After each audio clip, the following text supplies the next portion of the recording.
হাদিয়া প্রদান করুন। সরকারকে বলবো, দ্রব্যমূল্য জনগণের নাগালের মধ্যে রাখতে কার্যকর ব্যবস্থা নিন। সিন্ডিকেট ভেঙে দিন। আইন শৃঙ্খলা পরিস্থিতির উন্নয়ন নিশ্চিত করুন। প্রিয় নেতাকর্মীবৃন্দ, ত্রয়োদশ জাতীয় সংসদ নির্বাচনকে কেন্দ্র করে আপনারা অক্লান্ত পরিশ্রম করেছেন। বিশেষ করে সংসদ সদস্য পদপ্রার্থী, নির্বাচন পরিচালনার সাথে সম্পৃক্ত ব্যক্তিবর্গ যেভাবে প্রচেষ্টা করেছেন, তার প্রতিদান আল্লাহ আপনাদেরকে দান করবেন ইনশাআল্লাহ। আমিও আপনাদের প্রতি কৃতজ্ঞতা ও শ্রদ্ধা জানাচ্ছি।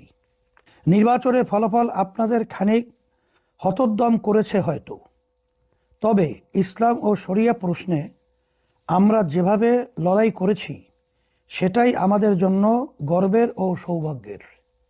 দুনিয়ার সাফল্য আপেক্ষিক। জাগতিক কোনো সাফল্যের জন্য আমরা শরিয়া ও ইসলামকে আড়াল হতে দিতে পারি নাই। ইসলাম ও শরিয়া সমর্থন করে না এমন কোনো কৌশল গ্রহণ করি নাই। আমরা আমাদের প্রচেষ্টা করেছি, ফলাফল আল্লাহ পক্ষ থেকে। সেজন্য বলবো, হতোদ্যম হবেন না, নৈরাশ হবেন না, বরং পূর্ণ উদ্দীপনা নিয়ে কাজ চালিয়ে যেতে হবে। আমরা সামগ্রিক পর্যালোচনা করেছি, আপনাদের সাথেও কথা বলবো। আমাদের করণীয় যা যা আছে তা আমরা করব ইনশাআল্লাহ।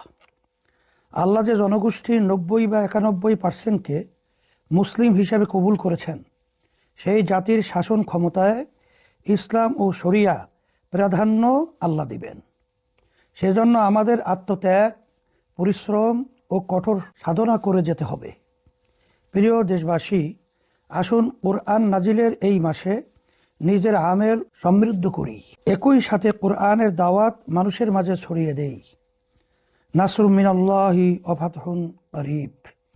আসসালামু আলাইকুম ওয়া রাহমাতুল্লাহ।